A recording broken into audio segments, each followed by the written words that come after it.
Good to see you. Today we're going to do something a little bit different. We are reflecting on Jesus' teaching to turn the other cheek, to not respond in kind, to go the extra mile from last week. As I was reading and researching for this devotion, I read a testimony by a guy called Jared McKenna. He's a pastor from Perth, and this is a bit of his story about how these teachings for him came to life. So I'm going to read this story to you. And then that's it. That's all we're going to do today.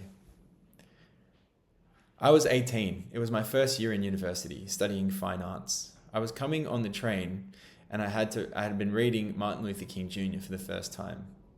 I got off at Warwick Station, and I was walking the overpass bridge away from the train station in my typical ADD dreamlike state, and I was thinking of Dr. King's talk of non-violent resistance in the early Christian community. I hadn't noticed really that there was a big guy in a dark tracksuit with his sleeves rolled up walking right toward me. Still a couple meters off, he loudly grunted something at me. I missed what he said. A little shocked to have my dream world interrupted, I quickly tried to piece together what he had said.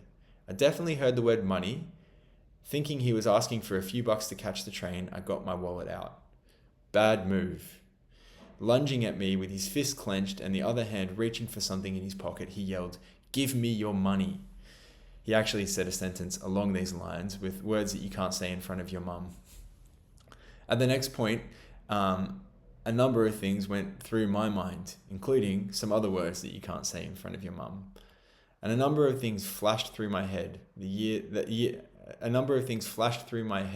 later Walter Wink would put into words for me in such clarity. I had two options. The split option, which is to flight.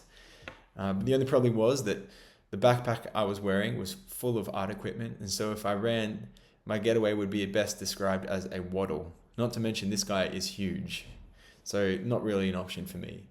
The other option is the hit option, fight. Only as I mentioned, this guy was huge. And maybe I could get in one cheap shot. If he wants to have kids, he might have to adopt, but more likely, I'll take a shot at him. Then when he's unaffected, he'll turn on me like a Terminator from one of those movies and transform me into a red puddle formerly known as Jared. I joke about it now, but there was nothing funny at the time. If you've ever been mugged or held up or threatened violently, you know the shock can be numbing. What next flashed through my head short-circuited my panic and crazy split-second plans of split or hit. The words of Jesus that Martin Luther King Jr. had been experimenting with came to my head. You have heard that it was said, eye for an eye and tooth for a tooth, but I tell you... The flash of those words in my imagination felt like warm oil over my head with a tangible sense that this is how God has related to me. For the first time in the situation, I felt grounded.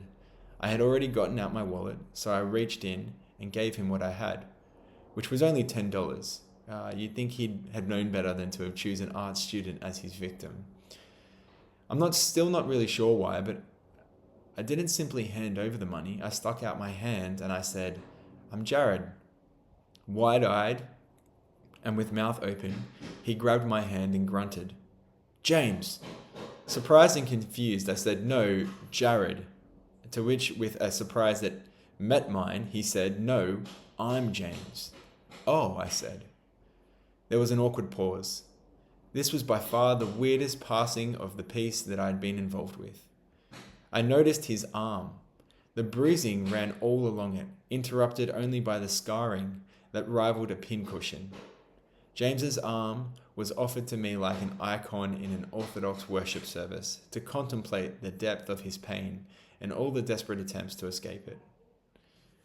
He couldn't have been more than a couple of years older than me. The next thing that hit me was the stench, like stale urine mixed with cigarettes. As we stood on the bridge suspended above the freeway, James launched into his life story at a pace to rival the cars passing below. His words seemed to overtake each other and then cut each other off. He said he was sorry to be doing this to me and that he was in a bad way. He'd been doing really well. He was on the naltrexone program. It's like how to get off drugs and getting off the stuff. And then his mum kicked him out of home again, and now he was back on the streets. I asked him to come back to my house and to eat and to have a shower, get a change of clothes. I'd try to find him a new place to stay. And then there was another awkward pause. Then, through the middle of us both on the bridge, darted a young woman in another black tracksuit with a bag under her arm, yelling, "Go, go, we gotta go." At the time, I didn't know what she'd been hassled by the security guards or if she'd just stolen the bag, but it was clear that she knew James and that she wanted to get out of there fast. "Wait, James, before you go." I shuffled into my backpack, past my art gear and textbooks, and reached in and grabbed the little New Testament I always carried with me. It's got my name and number in it if you ever change your mind about a place to stay. For the first time since I was staring at this big guy's fist, it got ugly again. James got right up in my face and started yelling, "What do I want a Bible for? I'm going to hell." His face contorted with an anger that had an intensity that explained his arm. Without even thinking, I found myself saying, "James, we're all going to hell. That's why Jesus came." Now, I know that statement rates low on theological wow scale and maybe embarrassingly high on the theological cringe factor, but that's what I said. What happened next, I think, was one of the weirdest experiences of my life. This big guy, who only moments earlier was ready to beat me up, if not worse, just started crying. And I'm not talking about one tear, sad movie crying. He burst out crying like a little kid does. Suddenly, this pain that was so visible in his anger, on his scarred arms and in his situation, seemed to burst like a floodgate at the news of God's love for him. As this big guy stood there crying, I honestly didn't know what to do. In the same way that my response had put him off balance, James's tears had now totally thrown me. I just stood there, while his head hung and his shoulders heaved and he wept. James didn't say anything more to me. He snorted to try to stop the snot and tears, and then he grabbed the Bible and started running. After a few paces, he turned, he looked at me in the eye, he waved the Bible at me and he nodded, and then he kept running. I stood a long moment on the bridge, stunned, and then I picked up my bag, a bit dazed, and continued along the overpass. As I neared the end of the bridge, I saw his female accomplice jump into an already crowded, beaten up VK Holden Commodore sedan, and as she got in, she yelled over the music to the others, "I got a bag." James ran up and he got in the car and he yelled over the music, I got a Bible." They piled in and drove off, and I walked right past my bus stop. I just kept walking. James taught me that there is nothing that shows the world what God is like more clearly than when we love our enemies. Despite the reality that throughout the New Testament, the cross is not only how God saves us, it is how we witness to that salvation.